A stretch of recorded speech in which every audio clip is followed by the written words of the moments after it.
Stade brestois, Real Madrid gagné pour espérer le top 8 pour les hommes de Don Carlo Ancelotti. Sans Vinicius Junior, le Real Madrid compte sur Kylian Mbappé, Jude Bellingham et Rodrigo Goes pour mener l'attaque. La Casablanca se déplace à Guingamp ce soir à 20 h pour disputer son dernier match de phase de Ligue des Champions. Oui, une nouvelle version face à Brest avec l'objectif de se qualifier pour les huitièmes de finale. Le club madrilène qui a assuré sa place en barrage grâce à sa victoire 5-1 contre le RB Leipzig a encore l'espoir de se qualifier en huitièmes de finale en l'emportant face au Stade brestois, mais n'a pas son destin en main car il dépend également de plusieurs autres résultats de l'autre côté. Vinicius Junior et Eduardo Camavinga absents, mais Lucas Vazquez de retour. Le Real Madrid doit maintenant se passer des services du Brésilien.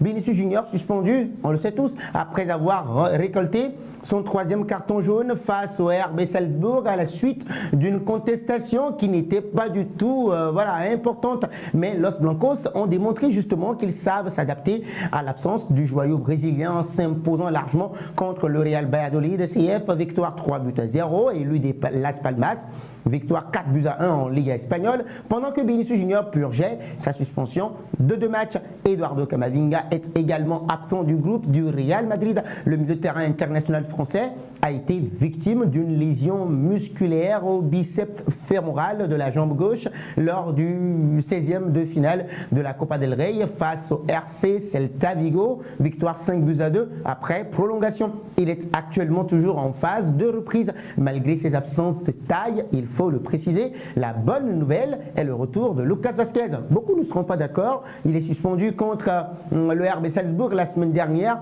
mais lui aussi, à cause d'un troisième carton jaune, a écopé face à l'Atalanta Bergame, victoire 2-3.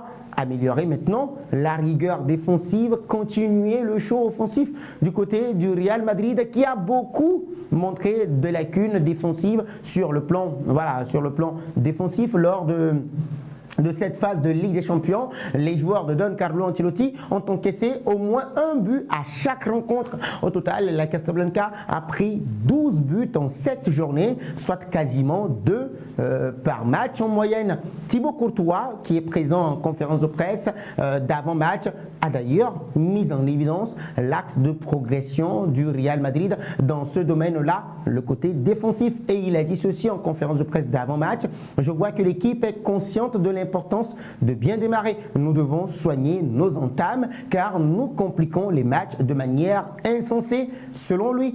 Mais cela concerne justement le 11 ou bien les 11 joueurs, pas seulement les défenseurs. Les attaquants doivent aussi bien presser. Par exemple, pour aller loin, nous devons nous améliorer en défense parce que nous nous débrouillons bien en attaque. Il va falloir améliorer cet axe-là pour pouvoir progresser selon Thibaut Courtois. Los Madridistas peuvent en tout cas en revanche compter sur une attaque prolifique avec 17 buts inscrits depuis le début de la compétition. Si Vinicius Junior est absent, le Real Madrid peut compter sur les 3 autres membres du quatuor offensif, Kylian Mbappé, Jude Bellingham et Rodrigo Goes, qui ont montré leur grande forme la journée précédente lors du festival offensif face au RB Salzbourg afin d'espérer obtenir un ticket pour les huitièmes de finale directement de la Ligue des Champions.